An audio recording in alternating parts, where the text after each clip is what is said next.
Hello again. Today's footage is going to be the last of the old footage, and we're going to move some stuff with the tractor. I did not get video of it, but what we're looking at is the what we originally built as our watershed. We built it with the intent of having two IBC totes and a well pump and a pressure tank all stored inside of it. And we ended up deciding that that was not the best option or location. So it was built fairly well. I mean, it was built stick style or stick construction. So it was built sturdy enough that I could just put it on a couple of boards, runners, skids, I guess technically, and move it. So it was a little bit of a learning lesson. We had originally built it and insulated it, thinking that we wanted it to be, um, something we could store water in all winter long. And you can see the insulation was coming down on the ceiling. I didn't vent the ceiling, which was definitely a learning issue that needed to be resolved. And B, thinking that it needed to drain properly, I set it on gravel. I did have a vapor barrier, but I did not do concrete. So moisture actually soaked up through the gravel anyway, which caused some pretty hefty moisture issues. So when I got it in place, one of the things I wanted to double check and be absolutely certain of was that everything was level. So I checked repeatedly to make sure that it was level. Moving it was actually fairly easy. Like I said, I just put a couple of large, I think I did 6x8 boards that I used as skids, and screwed the frame for the base into those, which helped keep it square and secure, as well as allowing it to be dragged where it needed to go. Then when I got it in position here, I used the tractor to lift it up from either side and put some pier blocks on it just to get it off the ground. The idea that we had is that since we're building like a little camping area over here, we could use it to store various equipment, Dutch ovens, chairs, saws. Currently, it's being used as my saw blade storage because it's over by the sawmill. It's the only place I have over there that is dry and protected from the weather. It is now protected from the weather from the bottom, which is what I was showing here. I did level that area as best I could, and then ended up building a frame, building a floor in there to seal that off, which was a little bit of a challenge, but got that done. So yeah, most of that, the sidewall, the wall insulation is still all there. I haven't decided what I'm going to do with it, and we did pull the roofing insulation down to help ensure that we threw away whatever was moldy, and then let it dry out whatever needed. So we were able to save that, and we'll potentially use that for something else down the road. But who knows? We'll see what the future brings. It's just waiting in there. And so this is making sure that I've got the new floor joists level, so that everything was ready to go, and I was as careful as I could with that. So the frame bottom itself was actually built with a pressure treated boards, since the intent was that it would be down in the gravel. But building the frame itself, I didn't have a sawmill yet, other than I only had the Alaskan mill. And so I had bought some 2x4s from the hardware store, and I wanted to make sure they didn't touch the concrete, just to help double check and make sure everything was going to be able to stay moisture resistant. So I used a little scrap piece of half-inch CDX, OSB, and put that in there as a spacer. And then when I got everything screwed into the main floor, then I just pulled that out, so there's now a half-inch gap for the floor joists and rim joists, which worked out pretty well. We haven't had any problems with it. And I mean, it stays fairly dry. It's got enough of an overhang that the rain doesn't touch the pier blocks. So yeah, it's in its position and will stay there fairly decently. Building the actual floor was a little bit more of a challenge than I would have liked. I didn't want to build it in place for some reason. I don't remember why. So I built it in halves, and while that's not ideal, it did provide a fair, I figured it would provide a solid runner, a 2x4 doubled up down the middle. So it actually ended up being fairly stable. There's no wiggle in it that I was able to find out, or that I was able to detect. And I made sure that the plywood that I threw down was actually running all the way across. And there's like, I don't know, 10 or 12 screws from each side coming into that now 3x4 beam running through the center. And again, just making sure everything was level and as square as possible made that whole process a fair amount easier. And the floors held up. I mean, this was footage from November of 2022, so it's been sitting there for 2 years now, and has, like I said, it's done its job. We ended up putting a bunch of gravel in front of the door to help prevent tracking mud into it and being able to help keep things clean.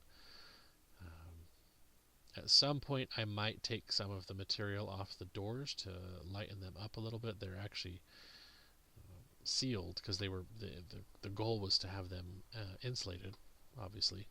So we had built them with the OSB on both the inside and outside, and then wrapped the entire thing with house wrap to make sure, sorry, not the entire thing, we left the bottom exposed so that if by some weird coincidence or problem water did get in there, it wouldn't technically stay, it would be able to work its way down. But the top is all sealed and taped up. And anyway, yeah, so there's the finished floor. I did 2 layers of OSB to just make sure that it was as solid as possible, and that the seams were running differently, so that again, it was just as solid as possible. Again, as I mentioned, we laid down some gravel in front of it, but we also used some of the carpet that we got from our church house when they tore out the carpet.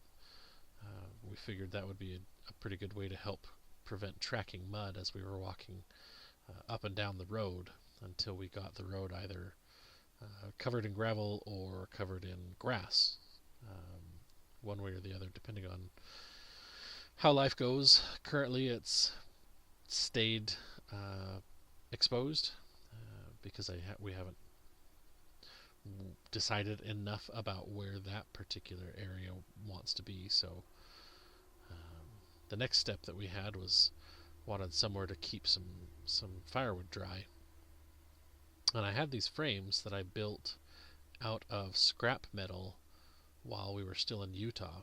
We used them to store 5-gallon buckets of rabbit feed and other supplies on them.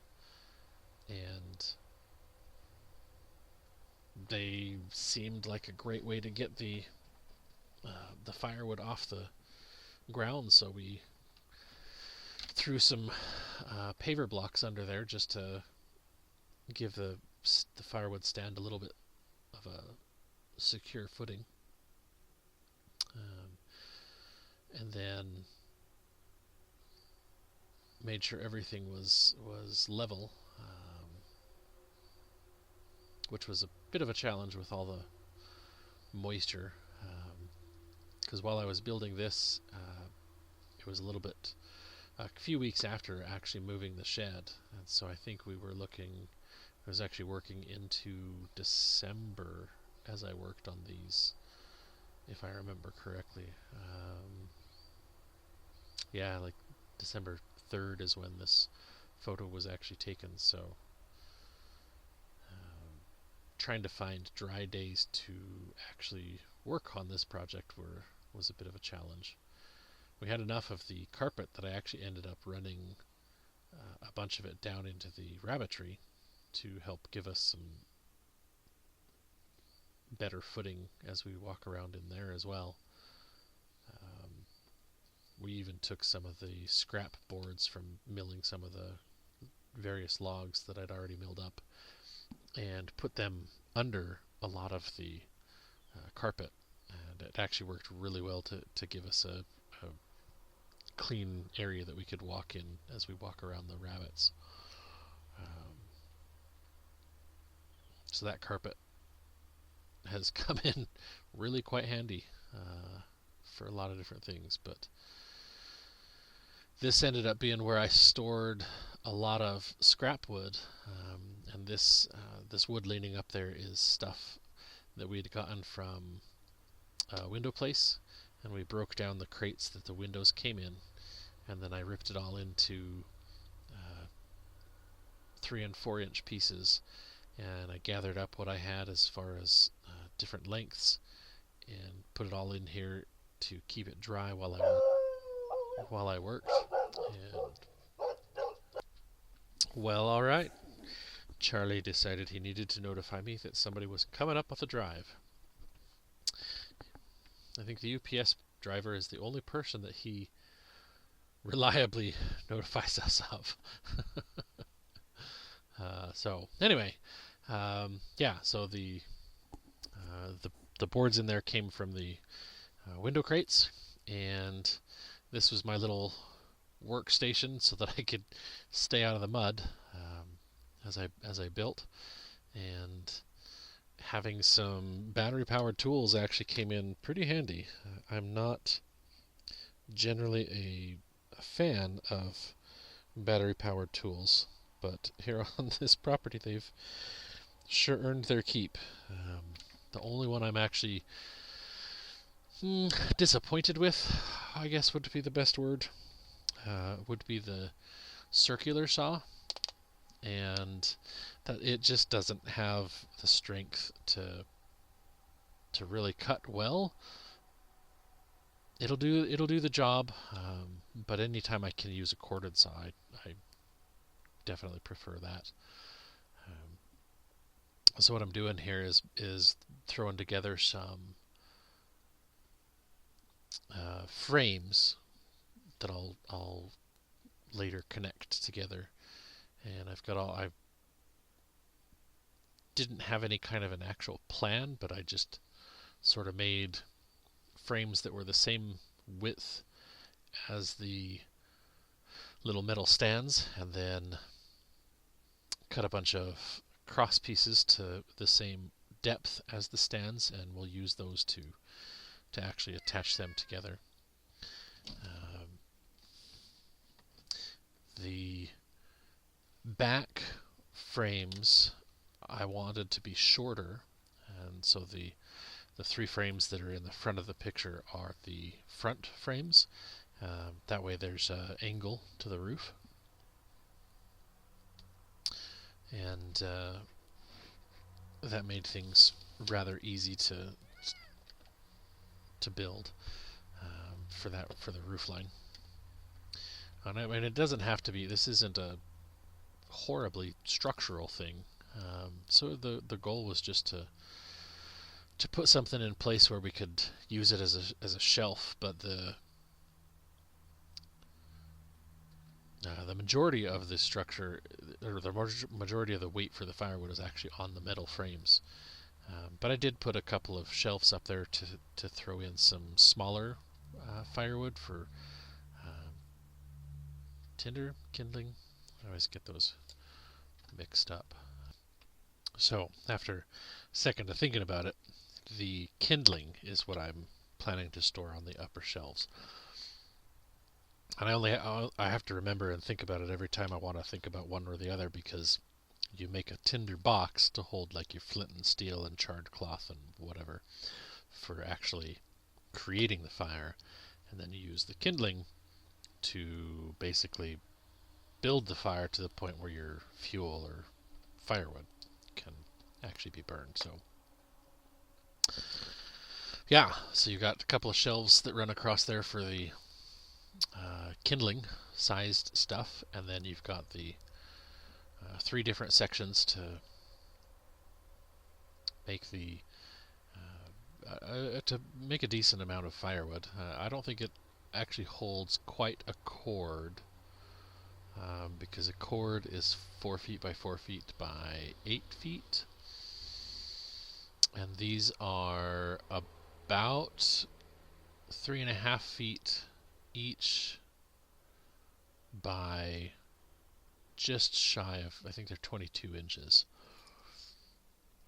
which I know is a weird dimension, but like I said, it was made from scrap metal after leftover pieces after building the rabbit hutches a long time ago. So, well, let's see here. So curiosity has actually gotten the better of me. So a cord 4 by 4 by 8 is a total of 128 cubic feet, and the firewood stand here has 3 sections that are each about 42 inches by 22 inches by I want to say 5 feet is what they were actually measured at. So each section holds 32 and some change for cubic feet. And so if we account for all 3 of them, then there's a total storage space of 96 cubic feet. So about 2/3. It might actually be